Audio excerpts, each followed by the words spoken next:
What if every single thought you had was a seed? Today, we're going to dive into some really timeless wisdom from Hindi proverbs, and they have this amazing way of looking at our minds like a garden. Let's explore how this one simple idea can actually help guide our own personal growth. So, this is the central idea, the big one. A thought, it's not just some random fleeting thing that pops into your head. No, it's a seed that's packed with potential.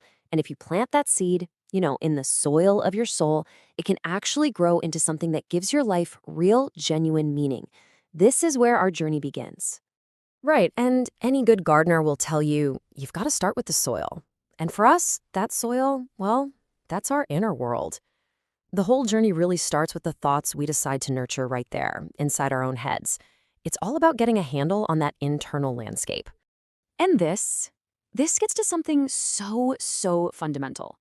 Self-belief isn't just a nice to have. It is the soil. Without it, you're basically trying to grow a flower in concrete. It just won't work. It doesn't matter how much praise or opportunity you get from the outside world, none of it can take root if you don't first believe in your own potential. Okay, so then you've got the next layer, which is your attitude. Think about it this way. Your attitude is your real introduction to the world. It comes way before anyone knows your job title or where you came from. That energy you put out there, your whole perspective on things, that's what people connect with first. A positive attitude, it's like having really fertile soil that just naturally draws good things to it. And this is where it all clicks into place. See, this isn't just some nice, poetic idea. It's incredibly practical. The thoughts you decide to cultivate, that belief you have in yourself, the attitude you carry around, they don't just hang out in your head. Nope, they are actively, literally shaping the reality you experience every single day. So let's just quickly recap this first part. Our inner world, that's the soil. Our thoughts, those are the seeds. Simple as that. Everything that grows in our lives, success, happiness, our relationships, it all starts right here, in the garden of our mind. Okay, so we've prepped the soil and planted the seed. Awesome. But a seed that's just left there, it's not going to grow, right? It needs care. It needs nurturing. And that brings us to the next crucial step, moving from that inner world of thought to the outer world of action. Now, nurturing a seed isn't about dumping a bucket of water on it all at once. It's about consistent, small actions. Just think of every little step you take as a single drop of water. It might not seem like a big deal at the time, but day after day, those drops add up. They build the momentum that carries you toward that huge destination you're aiming for. But what happens when things don't go to plan? When that little sprout starts to wither? This is where how we look at failure is absolutely crucial. Failure isn't the end of the line. It's just feedback. It's the gardener going, okay, maybe a little too much sun here or not quite enough water. Success isn't about never failing. It's for the people who see failure as a teacher, not a dead end. So whenever we look back at our past stumbles, we're really standing at a fork in the road.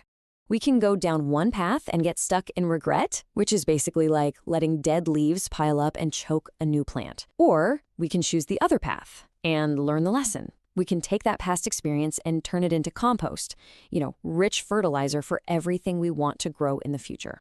So really, the most critical ingredient here is just action.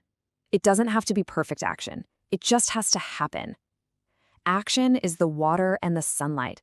It's what gives that seed of a thought the energy it needs to finally break through the soil and become a real thing in the world. All right, so after all that hard work, prepping the soil, planting the seed, nurturing it, we finally get to the best part, the harvest. This is where we get to reap the rewards of a mind that's been well tended. But what does that reward, that success, actually look like? Well, it might not be what you're thinking. This is such a fascinating, kind of counterintuitive idea, isn't it? We usually think of freedom as being able to do whatever we want, whenever we want. But this ancient wisdom tells us that real, lasting freedom actually comes from discipline, from self-control. It's the ability to choose your actions instead of just being a slave to every impulse. Now that is a seriously valuable fruit to harvest. And here's something really important. The harvest isn't just for you. A truly rich life, a fulfilling one, always expands beyond ourselves. Maybe the sweetest, most satisfying fruit we can possibly grow is that sense of connection and purpose that comes from helping other people. That's a harvest that doesn't just nourish you, it nourishes a whole community. So, how do we get there? What's the actual path to that ultimate harvest of inner peace? Well, it seems to follow a pretty clear pattern. Step one, it starts with working on yourself, not trying to fix everyone else. That focus on yourself leads to self control. And as we just saw, that self control is the real source of freedom. And that freedom, that's the key that unlocks the ultimate treasure. And here it is. This is the whole point of the entire journey. After all the planting, all the watering, all the patience, the single most valuable thing you can ever have isn't fame or success or money. It's peace of mind. That right there is the greatest wealth you can ever find. So, we've walked through this entire process together, right? From planting that first seed in your mind all the way to reaping this incredible harvest of wisdom. But look, this isn't just some abstract theory to listen to. Now, the spotlight turns to you. This is a challenge to go out and plant your own seed. So let's end with this. And I'm serious, this isn't just a rhetorical question. After everything we've talked about, from self-belief to taking action to finding inner peace, I want you to think, what is the one seed, that one single thought that you are going to consciously choose to plant in your mind today? Because your harvest, it doesn't start tomorrow. It begins right now.